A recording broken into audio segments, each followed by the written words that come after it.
The coalition squabble is entering the next round, and many are speculating, even Welt and the public broadcasters, that this coalition is finished.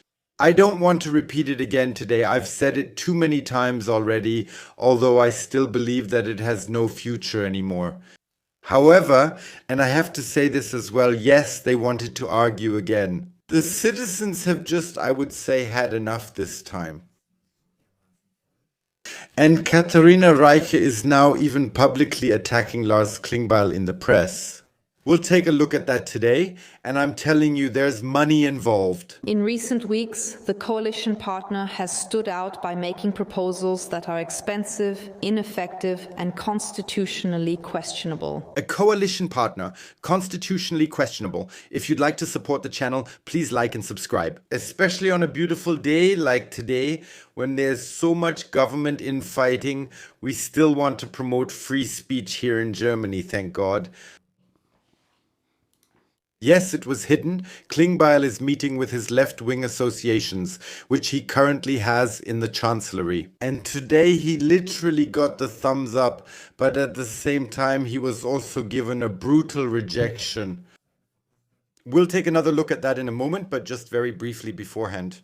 You already tried that once before, you probably don't remember. Back then it was all about the tax loss calculation for companies like mine. For example, I got completely burned by it. For a while, I was absolutely deeply in debt, until the Federal Fiscal Court finally said, hey, this doesn't work like that, you've destroyed people. And here I have to say, I have a little bit of hope, just a tiny bit of hope, that I might actually still get compensation, because she let something slip.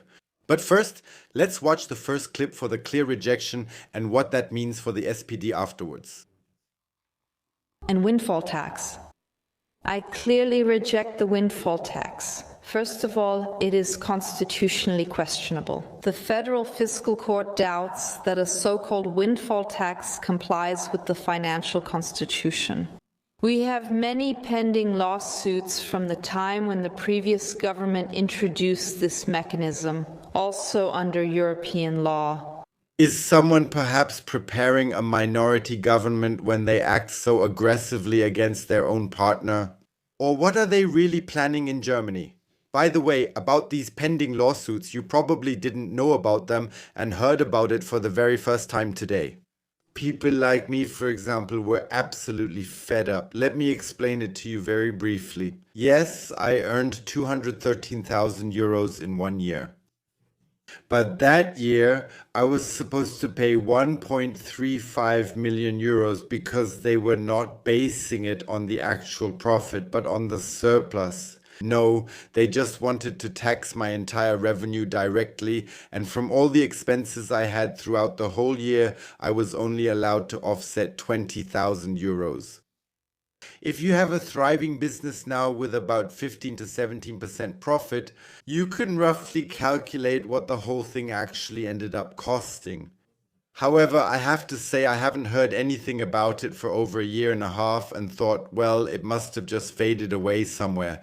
But it still exists. She brought it up today and I have to say I'm actually a bit happy about it.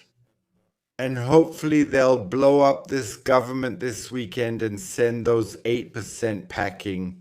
Finally send the SPD to hell so we can pursue economic policy here in Germany.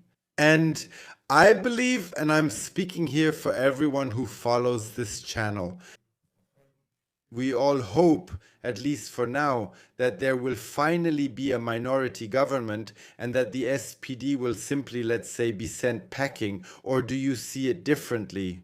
To present the confrontation, to make it public. So I would say it's a bit of déjà vu. That reminds me of recent times, specifically the final phase of the traffic light coalition with crisis meetings involving Habeck and Lindner. Yes, but last time only 3 billion were missing. Today, just in the budget for next year, which is already being planned, we're missing 10 billion. And where do you think the windfall tax is supposed to come from?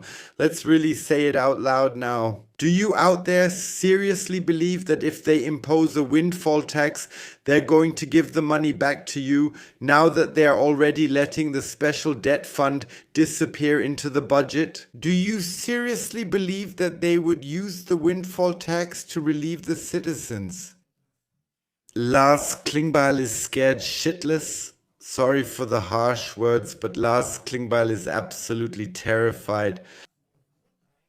Because he knows exactly that if the next SPD government runs another government into the ground, even fewer people will vote for them in the future. Oh, right, the 8% too.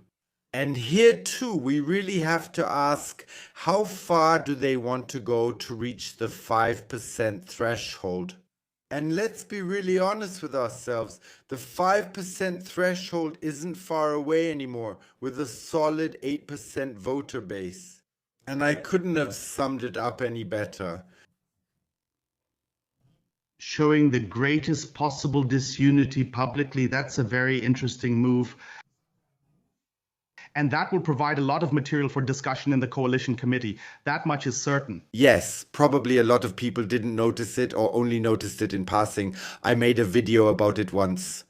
It was in Klostersione. The CSU was already preparing to form a minority government and testing where they could get the majority of votes from. And here I have to say, why did Saskia Ludwig, among others, have talks with Alice Weil again? And why are so many CDU politicians, even at the state level, currently holding votes together with the AfD? Only a rogue would think ill of this. And let's be completely honest, yes, I really have to say it like that.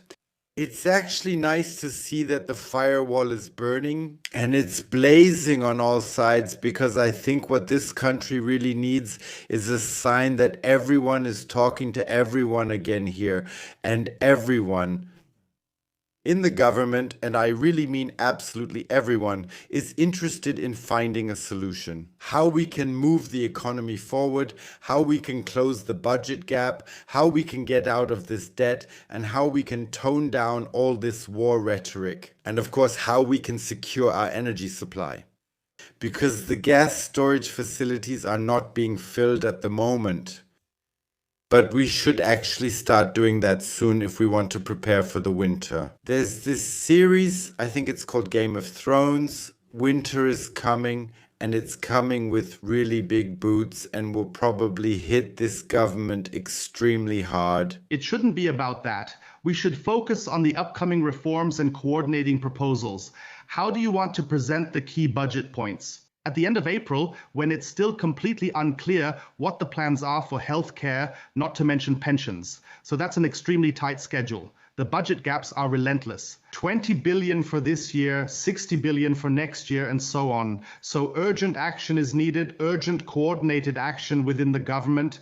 And now, as you rightly say, we're in a different arena and are going at each other head on, and it's going to take at least some time to smooth things over again. It's actually already 20 billion for this year. You can really start to lose track there. I thought when you started the video it was only 10 billion. But it could also be that they're doubling every hour here. Who knows? By the way, if a government fails to set up a budget, do you actually know what happens to that government? Article 111 of the Basic Law. A new supplementary budget is the first thing being considered, I'd say. That means all projects that are currently being financed or refinanced can continue. The schools, for example, the police and so on, they will also get their money, so it's not that bad yet. So, and if you are then not able to create a so-called supplementary budget, then there is only one logical consequence left. Then the governing parties are no longer united, and then, well, then a vote of confidence has to be called. There is no other option or anything like that which our law provides for when government representatives are no longer united, especially about this budget. No one ever expected we'd be so deeply in debt that we can't pay for this anymore. This supplementary budget then has to be done by the beginning of the year at the latest, and if not, well, then new elections have to be held and people have to be found who can handle the whole thing. However, and the legislature hasn't made this completely clear, and I don't know either. I haven't been able to research it 100%. But purely theoretically, a minority government would no longer be possible at first because there would be no support at all. So at the latest then, that's when it's over. And let's be honest, if the budget isn't adopted, then there are no more votes from any other party to keep this government, I have to say it, stable. Because everyone would have to fear that their voters would run off to someone else, and then you have the fact in front of you. How high is my approval rating? Namely, what I have now or what I might be able to get out of the election campaign. And that has gone wrong again and again in the last elections. So yes, there will be no more minority government now or never, dear CDU.